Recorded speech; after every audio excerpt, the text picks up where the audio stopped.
Las carátulas penales habitualmente se fijan por aquella persona acusada, Claro. ahora va a ser la víctima, el centro. Claro. Y otro aspecto, ya no vamos a discutir más garantismo, mano dura, porque en definitiva todos los jueces que aplican la Constitución, y así debe ser, aplican las garantías constitucionales. De lo que vamos a hablar ahora es de la aplicación efectiva de la ley penal. Es decir, lo que queremos es que lo que dice una sentencia se aplique y no haya ninguna duda, que genere seguridad jurídica, que genere legalidad, que genere la inserción de Argentina en el mundo. Quien habla es Mariano Borinsky. Mariano Borinsky es el juez de la Cámara de Casación Penal, o sea, el tribunal más importante antes de la Corte Suprema, que fue el encargado de compilar todo lo relativo al Código Penal, al nuevo Código Penal que se va a discutir en tribunales. La verdad que más allá de las urgencias políticas, de la reforma tributaria, la reforma laboral, el Código Penal es algo que debería constituirse en una política de Estado. ¿Qué es una política de Estado? Algo que atraviesa los diferentes gobiernos. La discusión del Código Penal, que atravesó también varios gobiernos, porque arrancó con Macri, siguió con Alberto, y finalmente ahora va a ser votado en los tiempos Milei, quiere buscar una manera que esa distancia que hay entre el sentido común y los fallos judiciales se achique. ¿Por qué? Piensen lo que pasó ayer en Estados Unidos. 5 argentinos que se pasaban de listo, dijeron, nosotros somos unos vivos bárbaros. Gente de buen pasar, porque uno se ve que tenía un barquito, otro tenía una peluquería, muchachos de 40 y pico de años que pudieron pagarse un pasaje a Miami, que tenían poder de consumo, quisieron hacer la vivada argentina y después no sé para qué, para jactarse con sus amigos de la gran aventura que habían cometido en Estados Unidos, contarla en un asado, para subir las redes sociales. Andá a saber para qué carajo lo querían hacer y para qué hicieron lo que hicieron. Lo cierto que fueron a uno de los shoppings más conocidos, a un outlet que está en las afueras de Miami, que se llama Dolphin. Ahí fueron a un Burlington, que es como un supermercado, como si fuera acá, no sé, un Coto. Se afanaron una maleta cada uno, le quitaron la alarma de seguridad y dijeron qué vivos que somos los argentinos, somos tan vivos. Y arrancaron a recorrer el Dolphin, entraron en una tienda Columbia, entraron en Tommy Hilfiger, entraron en otra tienda así de camperas, y fueron buscando estratégicamente cosas que fueran caras, pero que se pudieran comprimir y tuvieran poco volumen. Y se las iban afanando todas, ni siquiera tenían el decoro de pagar una. Unos vivos bárbaros, los argentinos. Salieron de ahí y los agarraron y dijeron, a ver, vengan, ¿dónde están los tickets de todo esto? No, bueno, zaraza, presos. ¿De qué los están acusando en Estados Unidos? Los están acusando de haberse confabulado y haber premeditado un robo, ¿sí? Un hurto, porque no usaron arma de fuego. Y ahí viene la comparación entre qué pasa en Estados Unidos y qué pasa en la Argentina, con el Código Viejo y con el Código Nuevo. En Argentina, mejor dicho, arranquemos por Estados Unidos. En Estados Unidos estos muchachos ya están con un guardapolvo naranja, van a tener que garpar una fianza de $4.000 cada uno, se van a tener que quedar en Estados Unidos por lo menos 3 meses, tienen que agarpar la fianza si no quieren pasar esos 3 meses en la cárcel. Te encargo estar en una cárcel de Miami con los muchachitos que van ahí, los narcos, los locos, los que cometieron, los drogadictos que mataron a alguien. Te encargo estar ahí, Y después de eso van a ser seguramente condenados, posiblemente es una condena en suspenso, y van a ser deportados y nunca más van a poder volver a los Estados Unidos. O sea, los argentinos pistola, que pensaron que podían ir a Estados Unidos, chorearse los shoppings, chorearse hasta la valija en el shopping, amigo, y después volver acá y contársela a sus amiguitos y demostrar que todos los gringos son unos boludos, se van a pasar por lo menos 3 meses, van a ser deportados, condenados, porque además los agarraron infragantes. ¿Qué pasaría en Argentina? Los códigos penales en la Argentina se han vuelto, a fuerza de parches y idas y vueltas, de mano dura y de garantismo, se han vuelto algo tan barroco que esos muchachos, que en Estados Unidos son considerados gente sorprendida infraganti, con la cosa del robo en la mano, en la Argentina los abogados y los códigos y las interpretaciones del Código Procesal Penal, que no es el Código Penal, es el Código de Procedimientos, punto que después vamos a hablar, eso hubiera sido considerado robo en grado de tentativa. ¿Por qué? Si están robando y los agarraron con lo que robaron. Porque el robo no se consumó, vale decir, no se lo llevaron a la casa. Fíjense qué locura. Al ser robo en grado de tentativa, además se los considera de a uno. No se considera una organización de amigos que robó la valija y salieron a robar en banda, sino a cada uno se lo juzgaría por el robo. Y en ese robo en grado de tentativa, inmediatamente los dejan en libertad. Y como los tribunales están saturados, como eso se considera un delito menor, iría pasando el tiempo. Nadie se va a tomar el trabajo, mover a los tribunales para un robo menor, en el cual, aun cuando los condenaran, quedarían libres y podrían, no este es el caso, porque se supone que no es gente de cultura tumbera, pero si fueran pungas especializados, podrían seguir robando. Entonces ahí es donde la gente, la población dice, loco, a mí viene un tipo, me roba el celular de la cartera, lo encuentran y le dicen, no, lo suyo, le encuentran el celular que me robó. Me lo robó él, lo tiene él. Es un robo en grado de tentativa porque lo detuvimos. Y lo sueltan inmediatamente. Esas cosas son las que han provocado la furia de la gente, que sobre todo en los grandes lugares urbanos ve cómo los tipos te roban, te chorean, te empujan. Y cuando la policía los agarra, dice, no, es en grado de tentativa, y los sueltan. Y así los tipos vuelven a robar y vuelven a robar. Cuando vos hablas con los jueces, te dicen, mirá, nosotros no tenemos nada que ver con la prevención del delito.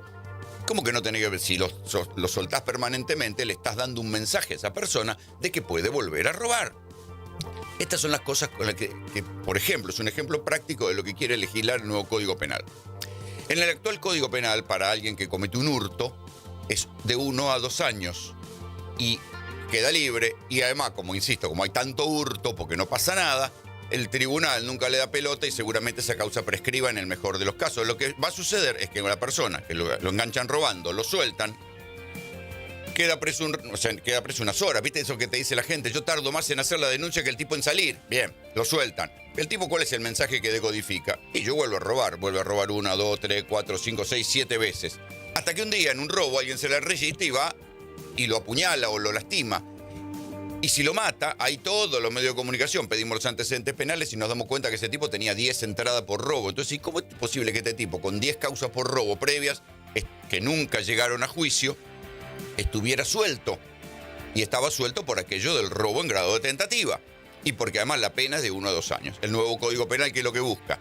Que alguien que hurta un teléfono, en este caso, vaya preso efectivamente 3 años. Por eso lo que decía Boninsky recién, que las penas efectivamente se cumplan, porque este es el otro punto. Hay como dos ramas que le quitan sentido al Código Penal. Una es el Código de Procedimientos. Yo les digo, a ver, el hurto es una cosa cuando se llega a sentencia, pero en el momento del procedimiento de qué hacer con el preso, dicen, no lo robó, es en grado de tentativa, se va a la casa. Después vemos cuando lo juzgamos si le cambiamos la carátula para de ese momento el tipo siguió robando 4 o 5 años más. Y el otro es el código, mejor dicho, no es el código, sino la ley de ejecución penal, por la cual un tipo puede cometer un delito grave, una violación, un crimen, y vos decís, che, pero ¿cómo este tipo robó, mató, violó? Y en 4 o 5 años está de vuelta en la casa. ¿Cómo es posible? Y la víctima, ni siquiera le avisan a las víctimas o a los familiares de las víctimas, que es lo que decía Boninsky también. Hay que centrarse en la víctima, no en el delincuente. El Código de Ejecución Penal es algo que no puede desnaturalizar las sentencias. Estas son las cosas elementales por las cuales hoy por hoy la justicia es una de las instituciones que tiene la peor imagen en la Argentina. Porque vos sabés, todo eso que dice la gente cuando le pasa una tragedia y tiene que ir a litigar a los tribunales, dice, yo confío en la justicia. Sí, en verdad no habría que confiar en la justicia. Habría que estar seguro de que la justicia va a hacer lo que tiene que hacer. No es una cuestión religiosa. Uno no puede confiar en la justicia como si tuviera fe en la justicia. No, la justicia tiene que cumplir y tiene que castigar al que cometió un delito. Esto en la Argentina no está garantizado. El Código Penal, con toda la impronta que le va a querer meter Milei, Patricia Bullrich y qué sé yo, trata de llevar el péndulo para el otro lado al cual se había llegado hasta ahora, por el cual la inseguridad sigue siendo en la Argentina, pasan y pasan los gobiernos, uno de los principales motivos de preocupación y sobre todo de enojo, porque cambia la calidad de vida de la gente. Un tipo que hace una entradera, va sin arma, le caga trompadas a un jubilado y no hay ningún agravante por pegarle a un jubilado. Anteayer le pegaron a un jubilado de 92 años. Lo recagaron a trompada, estaba solo en una casa de Villa Obrera en Lanús. Supongamos que los agarren a los tipos. Van a aparecer seguramente los abogados acá presos y van a decir, no llevaba armas. No le robó nada, es en grado de tentativa. Y el hombre, bueno, en definitiva, tiene lesiones leves. No... Y dices, che, ¿en serio? ¿Son lesiones leves? ¿Pegarle a un jubilado de 92 años? ¿Puede sobrevivir ese tipo? ¿Cómo va a quedar un jubilado de 92 años después que lo recagan a trompadas en un robo y se le metieron en la casa? ¿Puede seguir viviendo en ese lugar? Estas son todas las cosas que la realidad obliga a modificar el Código Penal. Es un debate, de mi parte, bienvenido. Vamos a ver en qué queda, porque ya sabemos que echa la ley, echa la trampa. Es una ley que hemos mandado, que se conoce como baja de imputabilidad, es una modificación al régimen penal juvenil, para decirlo técnicamente, donde se pretende bajar la imputabilidad a partir de 13 años. Hoy el sistema, que es una ley, un decreto ley de los años 70, deja al arbitrio de los jueces sin un juicio, sin un debido proceso, y los menores pueden ser encerrados por tiempo indeterminado en alojamientos nosocomios psiquiátricos. No nos parece tampoco lo más adecuado, queremos que tengan un juicio, y además creo que hoy un niño de 13 años no es el que era antes, y creo que también, como nosotros somos libertarios y creemos que la libertad es el valor fundamental, también la libertad conlleva la responsabilidad. Ese es Sebastián Amerio, es el secretario de Justicia de la Nación, es el segundo de Mariano Cuniol Libarona, el ministro de Justicia de la Nación, que está hablando de que en el Código Penal está prevista la baja de la imputabilidad para los menores, a 13 años, como sucede en Europa, como sucede en otros países. Claro, uno dice, che, un pibe de 13 años. Y la verdad que cuando uno ve las cosas que genera la droga entre los pibes de 13 años que están abandonados de su familia, puede ser de clase alta, puede ser de clase baja, puede ser de clase media, y lo que pueden cometer, y dice, y algo tenés que hacer con esto, porque si no, si la chica que mató el otro día al novio, lo apuñaló, tiene 16 años, si hubiera tenido 15, era inimputable.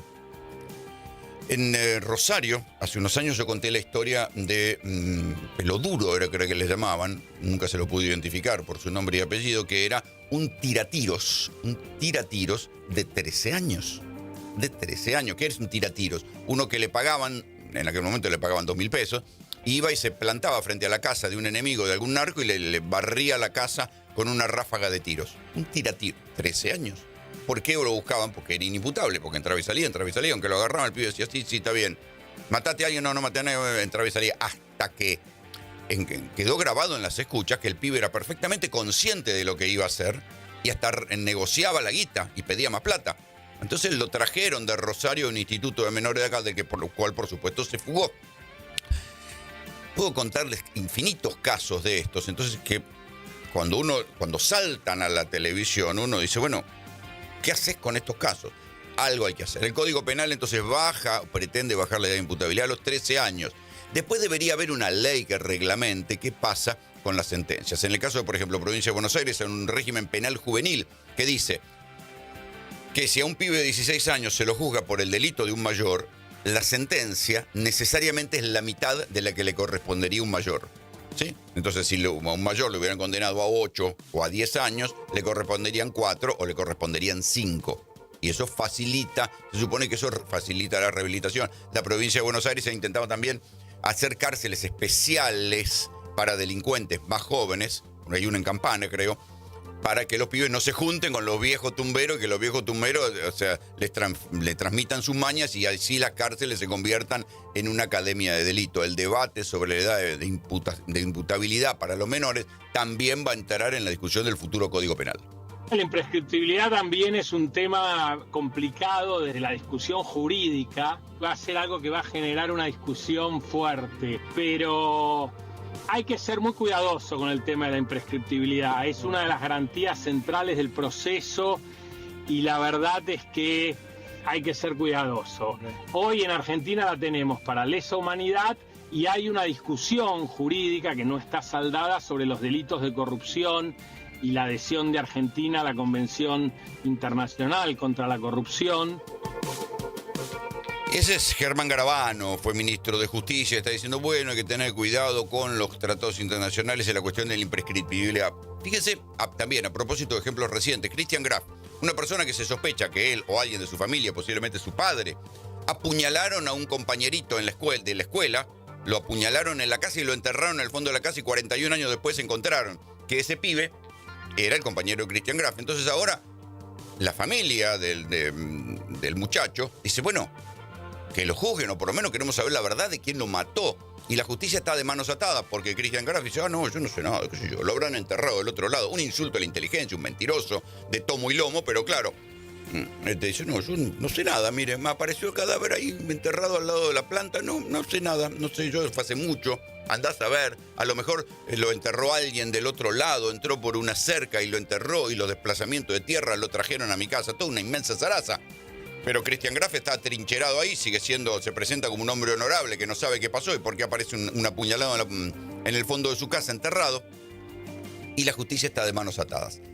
En ese punto es donde dice, bueno, tiene que haber algún grado de imprescriptibilidad para algunos delitos. ¿Cuáles serán esos delitos? Es verdad que el derecho occidental considera que si el Estado no inició la persecución, no te acusó durante un tiempo, no te puede volver a acusar. Y ahí va a haber otro debate, que es el gobierno quiere decir, bueno, la imprescriptibilidad de los delitos de corrupción. Ojo, porque la imprescriptibilidad de los delitos de corrupción puede llevar al sistema político a una rueda de que uno se va y entra otro y acusa al otro, y ese delito por el cual lo acusó es imprescriptible y sigue y sigue y sigue. El delito de corrupción política, que como ya sabemos en la Argentina es endémico, es transversal, está en todas las fuerzas políticas y está en todos los niveles. ¿Se erradicaría el delito de corrupción porque se lo considera imprescriptible o abriría una eterna persecución política a los que se van de los gobiernos de parte de los nuevos que entran? Es una parte paradigmática. O sea, ¿qué quiero decirles? Una cosa es la imprescriptibilidad para crímenes horrorosos y otra cosa es la imprescriptibilidad para que se convierta en una herramienta de persecución política. Es otro de los debates que habrá que dar cuando se sancione el Código Penal. Lo que está sucediendo por estos días es el inicio de un proceso de destrucción del empleo. El problema más grave hoy lo tenemos en Rosario, por ejemplo, donde está el epicentro de todo lo que es la línea blanca. Heladera, lavarropa, todo eso está absolutamente en crisis. Whirlpool es el inicio de todo ese proceso de destrucción. Hoy hay muchos empresarios que están viajando a China, llenando los aviones para tratar de reconvertirse en importadores, tratando de ver cómo hacen para salvar sus empresas. Es Isabel Furlan, es el secretario general de la Unión Obrera Metalúrgica, además es diputado de Unión por la Patria, que está desesperado. Yo estuve hablando con él el domingo pasado en GPS y dice, nosotros vemos cómo se van cayendo las fábricas a un nivel desconocido. Ni siquiera en los 90 había esta velocidad de destrucción de empleos. ¿Y a qué no saben cuándo se aceleró la velocidad de destrucción de empleos y de cierre de empresas y gente que se queda en la calle? Después de las elecciones. Hay que decir que, fíjense lo que son las disparidades de la Argentina. Después de las elecciones, más o menos se estabilizó el tipo de cambio en una franja que en algún momento tocará los 1.500, puede que baje, nunca bajó, como decía Milei, tampoco terminó de dispararse. Entonces hay una cierta estabilidad del dólar, también hay una cierta estabilidad de la inflación en un núcleo duro del 2%, que habrá que ver cuándo baja, pero donde sí hay una verdadera crisis que se vive de manera silenciosa y por abajo y que por ahora no provoca grandes reacciones, es en el empleo. Es en la actividad económica, es en las fábricas, es en el laburo. Hay una crisis, de esas crisis que funcionan como una bomba de retardo. Ahora están sucediendo los despidos, se aceleraron después de las elecciones, pero estos despidos van a terminar haciendo sufrir a la gente cuando la gente entienda que se quedó sin indemnización, que no hay más laburo, que no le va a alcanzar con hacer un emprendimiento de velas o comprarse un auto para hacer Uber, que no le va a alcanzar con poner un kiosco o soñar con poner una cancha de pádel. Todas esas ilusiones, seguramente va a haber alguien que la emboque y le vaya bien, pero la mayoría de los tipos que se quedan sin laburo en blanco hoy van a terminar pasando a vivir de changas y a galguear, como se dice, en el futuro. Esa es la crisis de hoy.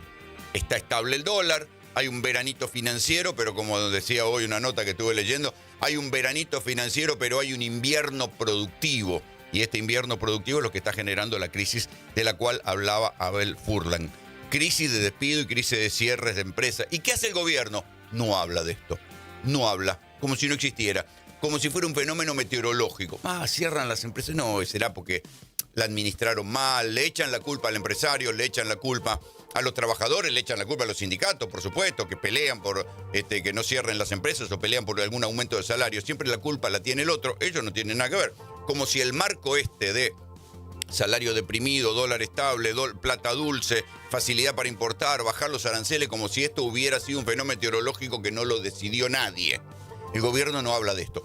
Salen a hablar del Chiquitapia, de lo bien que les va ahora que tienen la primera minoría en diputados, salen a hablar de cualquier otra cosa, pero los despidos y los cierres de empresas, de eso el gobierno no tiene nada para decir, como si gobernara otra persona. Hasta ahora todo lo que a él plantearon y lo que él vio en esa mesa que se discutía eran todos planteos que van a contramano de lo que necesita el mundo del trabajo. El tema es que de eso se puede construir en una mesa de negociación y de diálogo sostenible en el tiempo, y eso hoy no existe. Entonces, si el gobierno cree que por imposición o unilateralmente va a tomar alguna decisión de implementar alguna reforma que vaya en contra de los derechos de los trabajadores individual y colectivo, nosotros la vamos a rechazar de plano.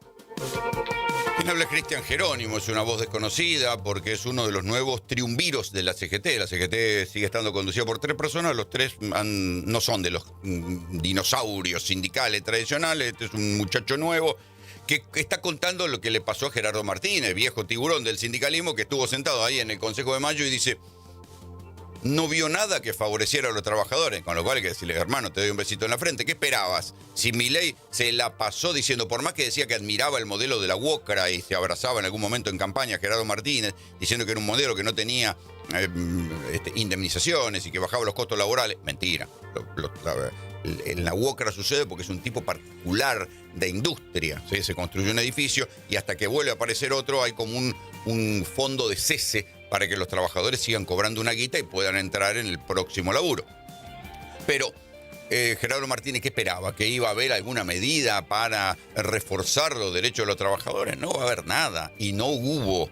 Y ahora el secretario de la CGT dice: bueno, nosotros queríamos participar en la mesa de diálogo. Nunca los citaron, los van a ignorar. Si el gobierno logra la mayoría con ayuda de los gobernadores, la reforma laboral se va a votar, y a otra cosa mariposa. Hay que decir que la dirigencia sindical está en estado de shock, en estado de estupor, porque ven que buena parte de las cosas que ellos lograron hacer, lograron mantener en pie, con sus pros y sus contras, porque yo no digo que haya que mantener todo, ahora se las están llevando, las están atropellando y los están tirando a un costado. ¿De qué estoy hablando? De la ultraactividad de los convenios, algo que es una medida defensiva, pero que ya tantos años después habría que discutirla. Esto que les cuento siempre, hay convenios del año 75 que no tienen sentido, las condiciones de trabajo cambiaron. Entonces, los sindicatos que decían: no, yo no quiero modificar el convenio. Si yo no quiero, el convenio no se modifica, entonces queda el convenio viejo. Los convenios viejos van quedando tan obsoletos que cualquiera que contrate una persona bajo ese convenio obsoleto ya está en falta y ya es pasible de un juicio laboral. Ese es un punto. El otro punto es el incomprensible cálculo de las indemnizaciones, que tiene que ver entre el arreglo que hay entre el juez y un abogado laboralista. Y acá hay una severa sospecha de que todo el mundo muerde de esa guita, por la cual una persona, un empresario, pierde un juicio, dice: bueno, ok, pago, está bien, perdí el juicio, la justicia no me dio la razón, estoy dispuesto a pagar. Pero a la hora de pagar le rompen la cabeza porque le calculan los intereses con una fórmula geométrica y termina en una bola de plata que dice: che, ¿cómo sacaron este cálculo? Porque no es ni por indexación, ni es por tasa del Banco Nación, ni es... Y después el juez firmó y dijo: no, páguenle. Entonces ahí es donde aparece una severa sospecha de que parte de esa guita, obviamente se la llevan, el porcentaje se lo llevan los abogados laboralistas, el laburante se lleva una buena parte de toda esa plata, pero también está la severa sospecha de que parte de esa guita vuelve a los juzgados laborales.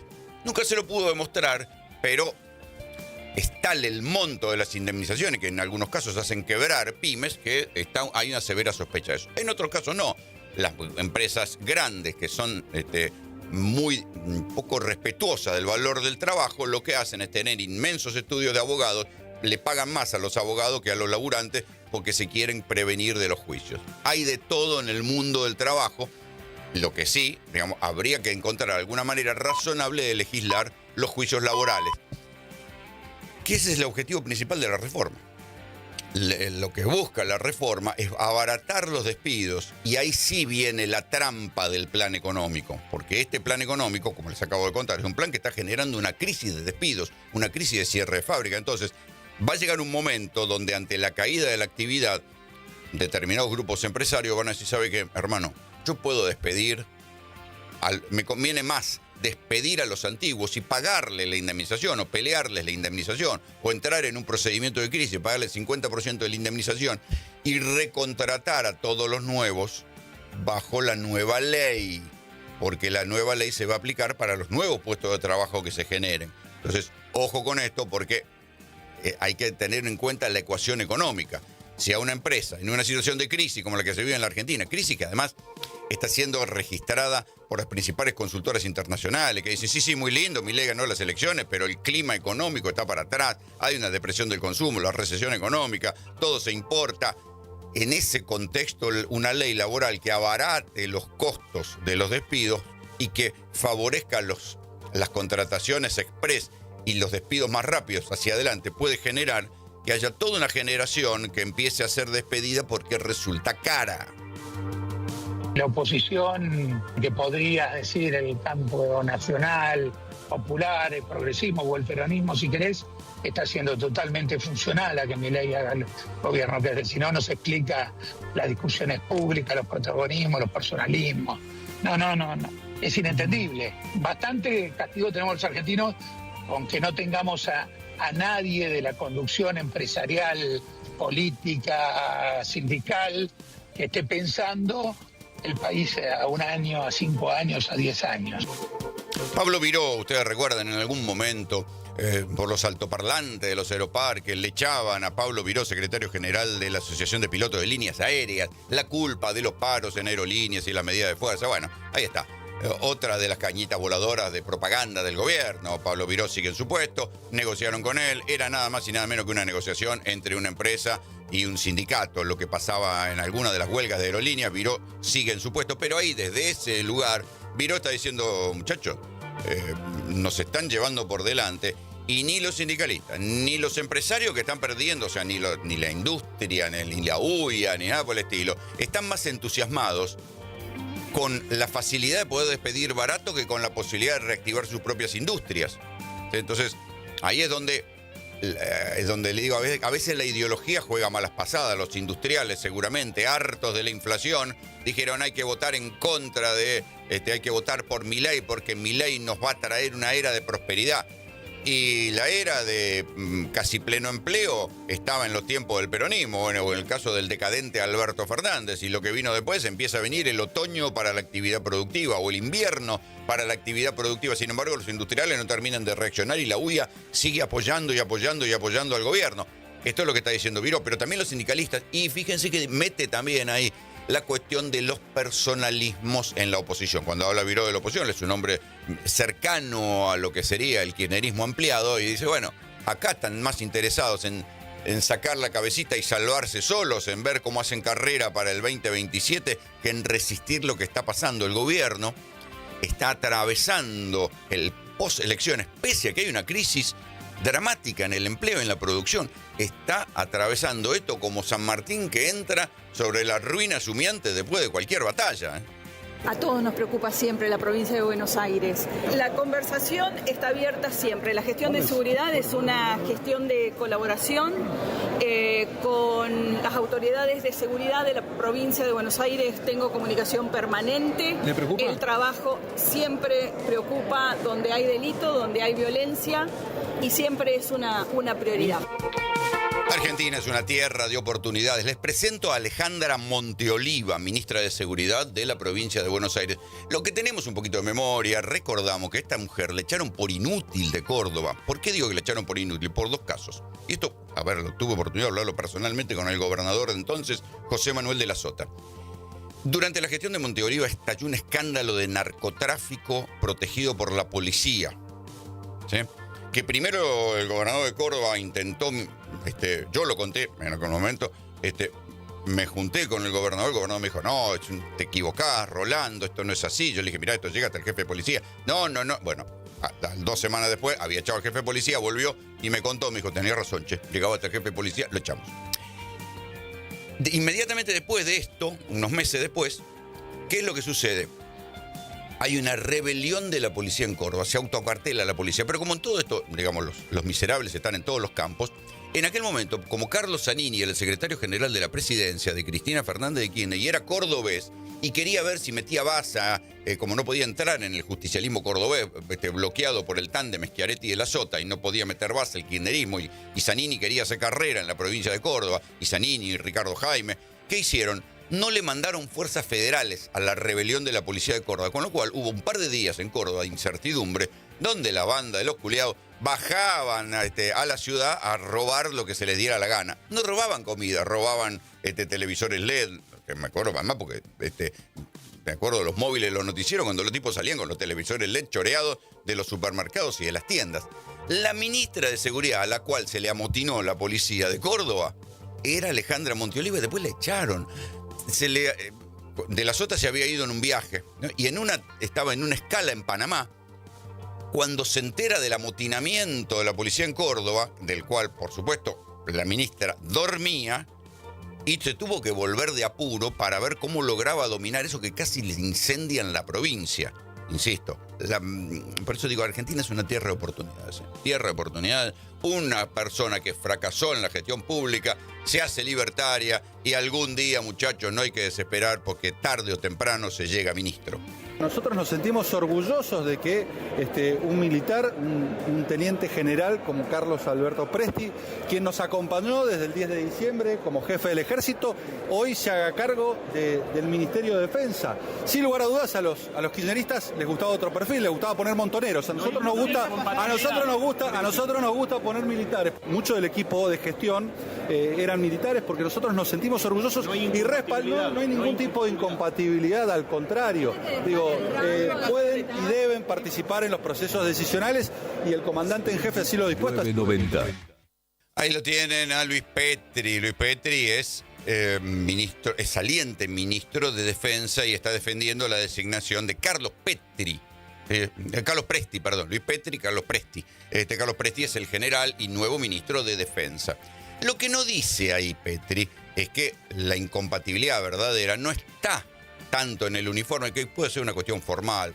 Yo les dije muchas veces, habría que aprovechar a los militares argentinos para otras cosas y no tener a los pilotos capacitándolo para que después se vayan a manejar un avión de una fuerza aérea privada, de una línea aérea privada y vuelen en American Airlines, tipo que nosotros capacitamos para que manejen un Pucará, una 4 o en este caso, como están llegando, un F-16. El problema con Presti es que es un hijo de un represor que zafó de los juicios de la verdad y él nunca abjuró de lo que había hecho su padre. ¿Es un militar de la democracia? Sí.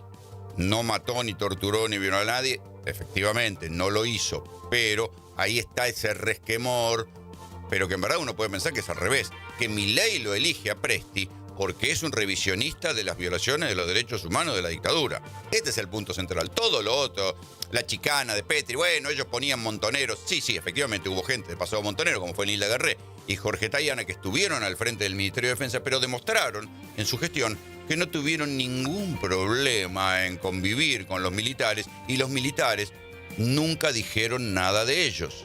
Entonces, es una chicana, una de estas chicanas que pone el gobierno para ocultar el verdadero problema. Y el verdadero punto de debate, sobre el cual yo espero que algún día Presti diga algo, o que algún periodista le pregunte algo, ¿qué opina de lo que hizo su padre durante la dictadura? Bueno, ahí sabremos verdaderamente cuál es el pensamiento profundo de un general que va a manejar el Ministerio de Defensa y que va a manejar las Fuerzas Armadas.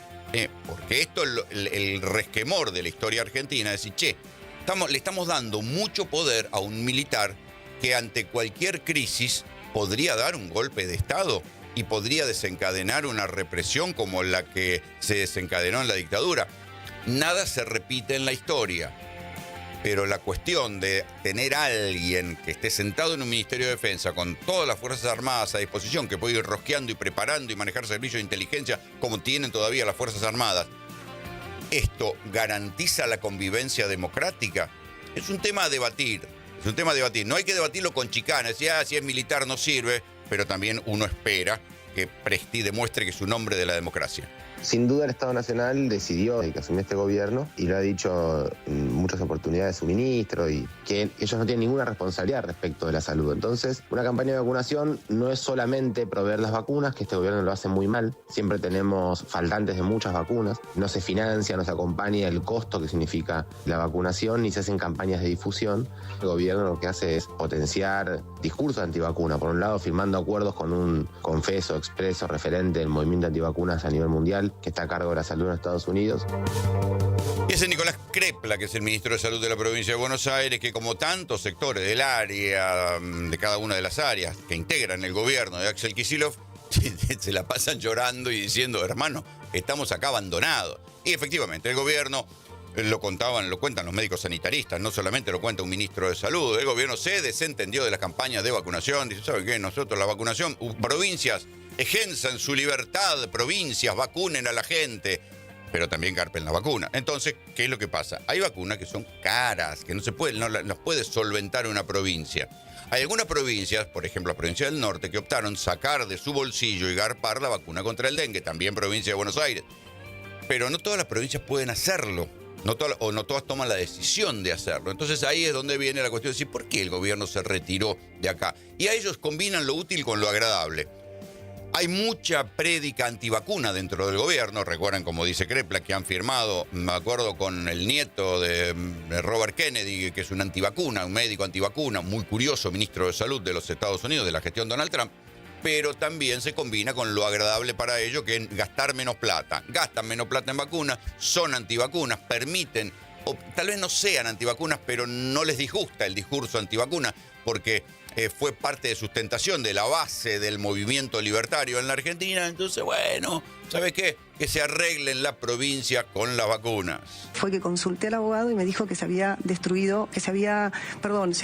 sobreseído la causa, que estaban dismissed, es el nombre, pero es como descartados los cargos, y así seguí. Y después de esa causa, quiero contarles que hay algo que no soy narcotraficante, en mi vida tuve un vínculo con ningún narcotraficante, no tengo ningún vínculo con absolutamente nada que tenga que ver con las drogas. Uno no entiende, ¿eh? En mi vida tuve ningún vínculo. Che, hermana, con perdón, con todo respeto, a la actual diputada Lorena Villaverde, senadora electa, ¿y cómo la detuvieron? Comprándole 1 kilo de cocaína a un agente del FBI. La metieron presa, la procesaron, ella reconoció el delito. ¿Y cuál es la verdad de la historia? La publica hoy el Diario de la Nación. ¿Cuál es la verdad de la historia? Que la diputada Lorena Villaverde, ¿qué fue lo que hizo? Cuando las dejaron en libertad, y tenía que esperar el juicio en libertad, había pagado una fianza, se rajó a la mierda, se vino a la Argentina y el juicio nunca se ejecutó. Se fue y se rajó y se vino a la Argentina y por supuesto no puede volver a entrar en los Estados Unidos. Entonces, ella dice, bueno, en la justicia de Estados Unidos dijeron dismiss. No, dismiss es cuando reniegan, dejan caer un cargo. Ella se fue de los Estados Unidos después de que apareció escrachada la fotito cuando tenía 28 años. Es verdad, fue hace mucho tiempo, es una mujer de 50 y pico. Pero está la fotito de ella, está el testimonio de la gente que la detuvo, estuvieron detenidos también un cubano y un colombiano que estaban con ella comprando la droga. A ver, cayó presa por comprar 1 kilo de cocaína, que uno no compra 1 kilo de cocaína para consumo personal aunque quiera hacer stock. 1 kilo de cocaína es para revender, quería iniciarse tal vez en la carrera del narco, le había convencido un novio que fuera a comprar ese kilo de cocaína, no se sabe, lo cierto es que así quedó. Entonces, que siga negando lo evidente, la coloca en el sendero de Spert. Y fíjense en dónde terminó Spert, en su casa, sin fueros y procesado, y en algún momento le avanzarán también por los bienes que compró Spert, inexplicables según su declaración jurada, de que él, por la guita que le mandaba a Fred Machado, que está preso en Estados Unidos por narco. ¿Qué pasó ayer con la diputada Lorena Villaverde? Justamente, había presentado la renuncia a su cargo como diputada, porque decía, bueno, ahora asumo como senadora. Y como se demora la cuestión, es una mujer que evidentemente alguien le dijo, ojo, porque te va a pasar la gran Spert, te vas a quedar sin fueros. Retiró la denuncia de modo tal, fíjense, si esto no es la casta, muchachos, la casta, ¿dónde está? Privilegio político. Retiró la denuncia a su banca como diputada, se queda en la banca de diputados por si las moscas, por si el Senado le dice, no, señor, usted es un anarco, no la podemos sostener acá. Entonces dice, bueno, ok, entonces ahora que sea la Cámara de Diputados la que me eche de mi banca.